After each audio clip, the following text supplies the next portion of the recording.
Welcome, Rayclass Wanderers. It's Robert again, and today I wanted to showcase the Railgun. The Railgun, usually it's a powerful weapon that's been mounted on a ship and it can destroy big targets with just one hit. And this is basically the same, although it's not mounted on a ship, it's Exile. And because he's so small, he's not a huge gun on a Dreadnought. He also tends to die a lot, but doesn't matter. It doesn't matter. Instead of talking about the character in detail, I just will show you a map and explain the character while I'm running it. It's a 72 Labyrinth. It's the highest map I have. I have pretty bad luck with map drops at the moment, but it'll be good enough to show you what this character is all about. So the Railgun, you might have guessed it. It is, of course, a burn build, but before you judge it and say, burn, proliv, boring, well, you don't see any proliv rings, do you?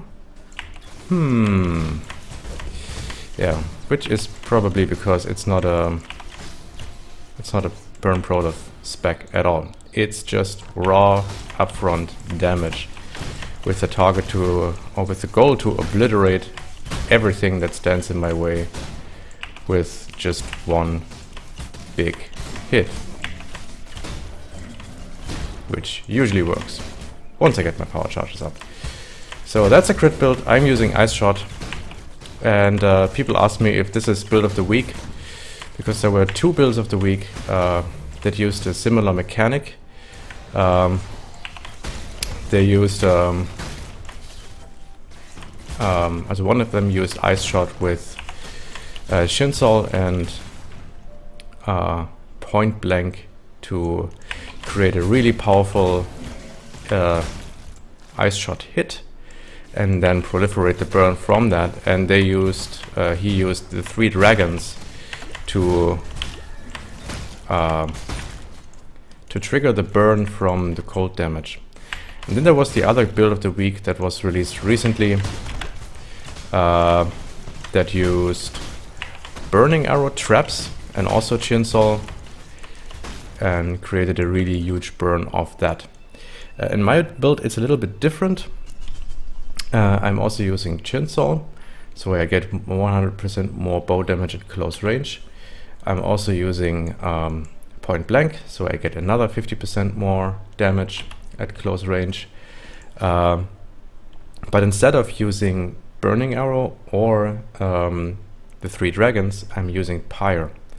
And that's, I think, I haven't done the calculations, but it should be very close to a pure Burning Arrow spec or to the other Ice Shot proliv spec, because the problem with Herald of Thunder, with the 3 dragons is that yes, your Ice Shot, your cold damage can now ignite, but your fire damage can't. It's now doing, or it's now able to shock, which is also nice. But oh man, the Devours. But you're wasting burning damage potential. And with Pyre, you completely you make use of a really nice mechanical twist, because I'm using Hatred, so I have more cold damage based off my physical damage. I'm using Herald of Ash, so that's more fire damage. I'm using Weapon Elemental damage, so I'm multiplying my fire damage even more, and my cold damage. And because Pyre converts all of the cold damage into fire, the fire damage and the cold damage are combined into a really, really strong burn. And the interesting thing about Ice Shot is that the initial hit, the target you hit, would have 60% physical damage, 40% cold damage, and then all the other damage is added on top of that. The initial hit is calculated, which is a huge hit if I'm standing in front of a monster. And then there's a cone, and the cone consists of 100% hit damage. It doesn't say in the gem, but Mark confirmed that in an older post. And in the cone, the physical portion is also converted into cold damage. In my case, thanks to Pyre, it's converted to fire damage. I'm using Herald of Thunder, so I'm doing a little bit of lightning damage as well, which can shock. So I can shock a target, which I mostly do with my curse, interestingly. I'm using a split arrow, pierce, curse, and hit assassin's mark. And then when I hit it with the ice shot, the initial target that I hit will get hit by a large portion, by a huge damage. And the cone behind that will be amplified even more, especially since I'm using Carcass Jack, so I have increased area. I also have increased area of effect as a gem, and I'm using Hiri's Bite, which is again more area. So that allows me to not use multiple projectiles or the pierce gem. I have some pierce chance from the tree. I have piercing shots over here, which makes ice shot even more potent. But I actually don't need it, because as you can see, the cone is huge. It's gigantic. It almost covers the rest of the screen, basically, in the direction I'm firing.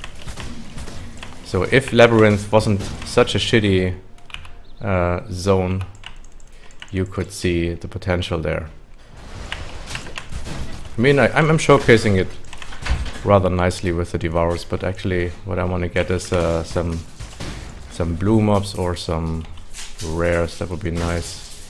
Maybe we get rares on the strongbox. It's no, okay, let's I don't know. Just do it like that. Now we have statues. Statues are generally tanky, and I just destroyed them in one hit. Okay, this one I didn't. And that's the beginning. What's that? Is it Haku? Ah, damn it! I thought it was vegan. Vegan would be a good, would have been a good demonstration.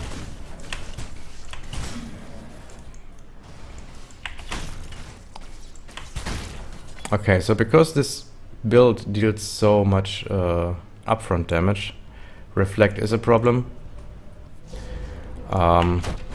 And for that I have an alternative setup with Val Burning Arrow, Trap, Pierce, and increased critical strikes. And if I'm fast enough, I can actually react and not kill myself versus Reflect. I have another map here. Enfeeble, increased monster life, is a mine. So I'm doing less damage, the monsters have more life. Let's see how that is. That should offset the thing that I'm not that I can show a higher level map. So of course I won't hit as often, but as you can see, or you should see, the Enfeeble is not really a problem there. Would be nice to get an Exile here. Well, we should at least get to the boss, so I can show you how ridiculous this is with bosses. This is a dead end. Why am I going there? Here we have high energy shield rare.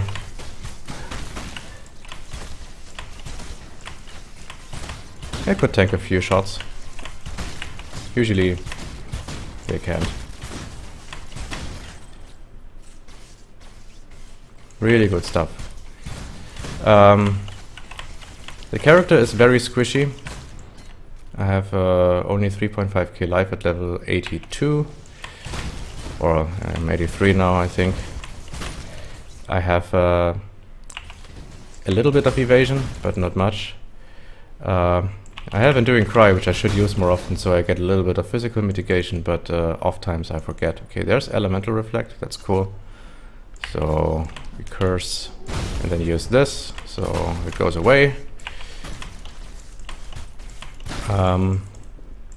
What else? Yeah, so no castman damage taking setup. I want to train myself not using that, because with the next update it won't be possible anyway. So why bother? Okay, those dudes are... First of all, they're tanky. Second of all, they evade a lot. Somewhere is an Undying Totem. Okay, got that out of the way.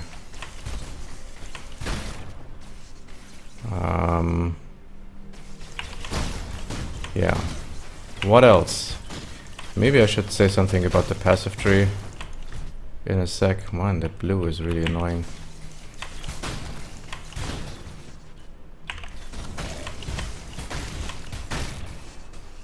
And the dead end, of course. How else could it be? Blues. Obliterated. Yeah, I rolled this character for two reasons. I wanted to, first of all, I wanted to complete the 2 torment challenges, killing the ghosts, and also, it's just this one torment challenge, kill the tormented spirits. And the other challenge I wanted to complete is get 3 characters to 85. I have 2 on 85 already on Bloodlines, and I decided that getting the first one should be on Torment, so I can go a little bit crazy. I always wanted to create a glass cannon that kills really fast and just destroys content. And because of the relatively good high clear speed, I don't mind it too much if I die once or twice. I mean, this is what softcore should be for. I mean, no, that's not right. I mean, of course, if you strive to level 100, you don't want to die all the time. But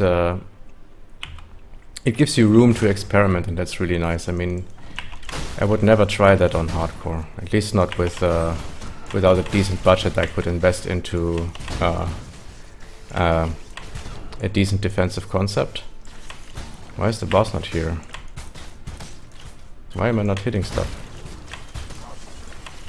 It's probably because I'm enfeebled. Where would that boss be? Maybe I will edit the video here. Include a cut. Because honestly, I'm completely lost. Maybe it's down there. Let's check that area out. And before we go there, maybe I can mention something about the passive tree. So I started Shadow. You can also start Ranger. It's probably the better start because you get attack speed and all the projectile damage and accuracy, which is very good for a crit build. But I started Shadow because I wanted to go... initially I wanted to build a Trapper, and all the trap nodes are over here. So, but doesn't matter. Actually, leveling as a Shadow was much better than the Ranger, to be honest, because you get attack speed early on, you get mana and life on kill. Trickery is really nice. You get Sniper. Then I went over to Blood and Mind Drinker, and from that point on my mana problems were solved. I headed up to Written in Blood and had then easy access to those 2 nodes. Went down all the way to Point Blank. I grabbed that as soon as I could equip Shinsol. Then I went to Ballistic Mastery and to the leftover Fury of Bolts out of the Gladiator into Bravery. Then I picked up the rest of the life nodes, and then I started getting damage, which is King of the Hill, Lethality, Assassination, Death Perception, Equity, Heartseeker, and Piercing Shots. And somewhere in between I also grabbed Phase Acrobatics. And now the last thing I want to do until level 90 is get Heavy Draw and whatever damage I still can get. Okay, and now I will cut the video and get back when I'm at the boss. It's extra life, and that could be the boss here.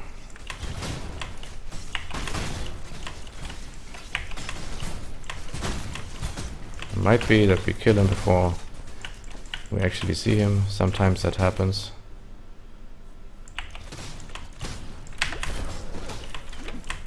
That's Subfizz.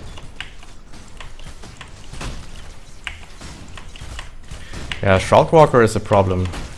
If a Shroudwalker jumps on top of you with Reflect, you're dead instantly.